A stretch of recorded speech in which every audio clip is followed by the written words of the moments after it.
First up, just to say to you, congratulations on what we hope will be a career-changing win.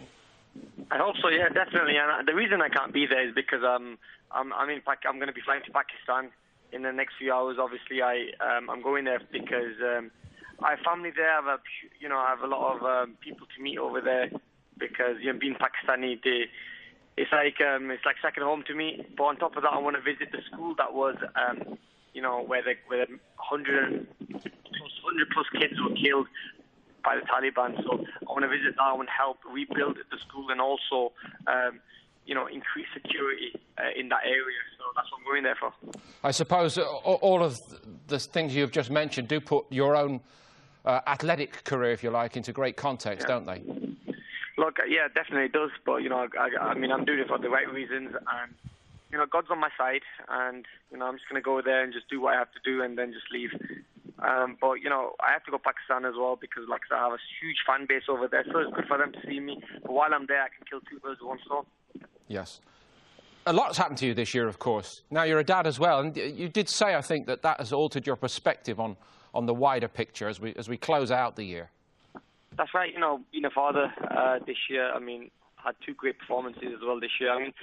In my boxing, it's definitely helped me, being a father, because it's given me that focus, that motivation. Everything I want to do in boxing now is just for my little girl, the Maisa. I want to do everything for her, and hopefully she has an easier life when, she grows up. So I'd rather have the tough life now and do all the boxing, do all the training, and so she can have an easier life, yeah. Is it in the back of your mind that one day you might fight in Pakistan? Well, it could happen. There's so much talk about it happening one day, but it just depends on the security over there.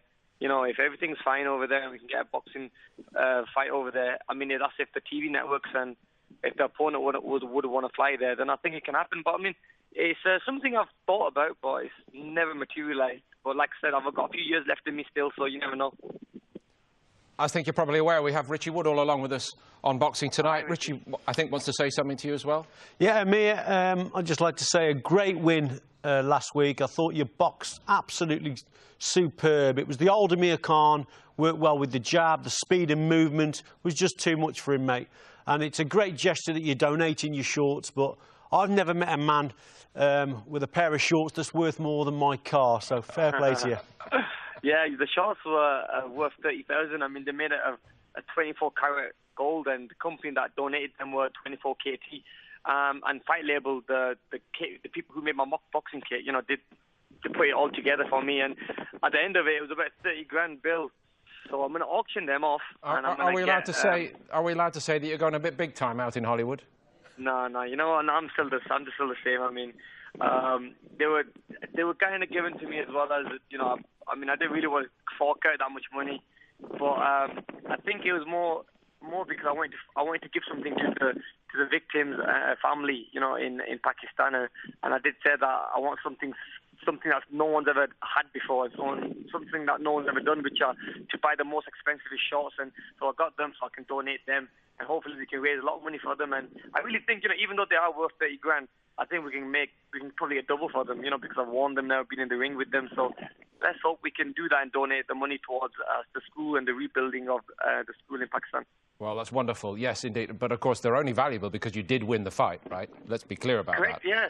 Now, Amir, watching the performance, on one level, we're I think there's a certain degree of fear that at some point you might get drawn into one of those old-fashioned Amir Khan explosive slugfests, which you've not always come out on the best side of, with every respect to you. But there seemed a level of maturity that we had not seen from you before. What has made the difference?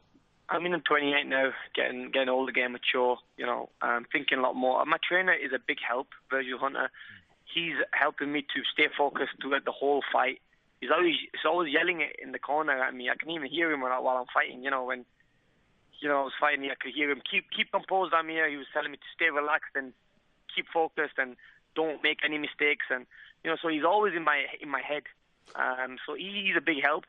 Also at times, when I wanted to go in there and I saw the red mist, just stay focused, and I knew that I can't let myself go, because at times I wanted to let my hands go, because but I know the strategy I used in the fight, which was the in and out movement, the 2-3 punch combinations were working for me. So I thought to myself, I'll just stick to this and make it an easy night for myself.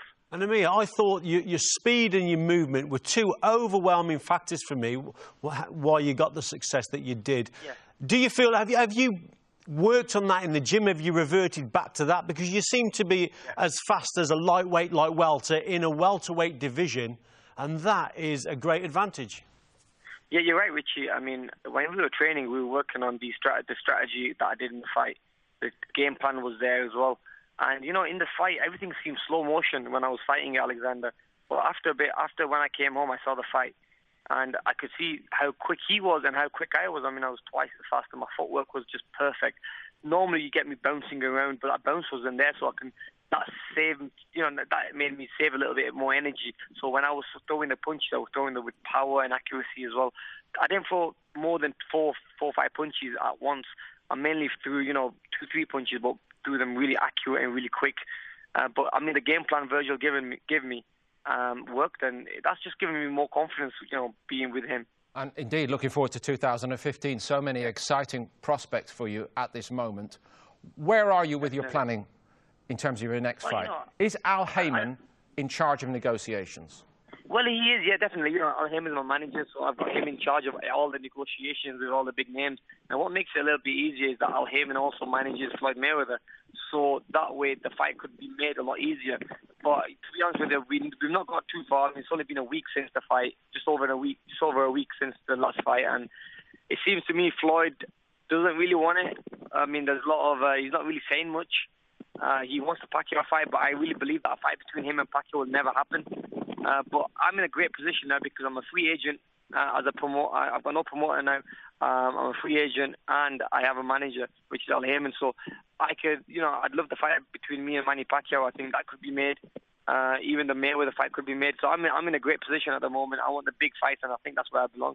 Yes, you are, Amir. Thank you very much for joining us on BT Sport Boxing tonight. We hope to have your company in 2015. Yeah. What an exciting year it shapes to be. Thank you again. Thank you very much, guys. Good luck, Amir.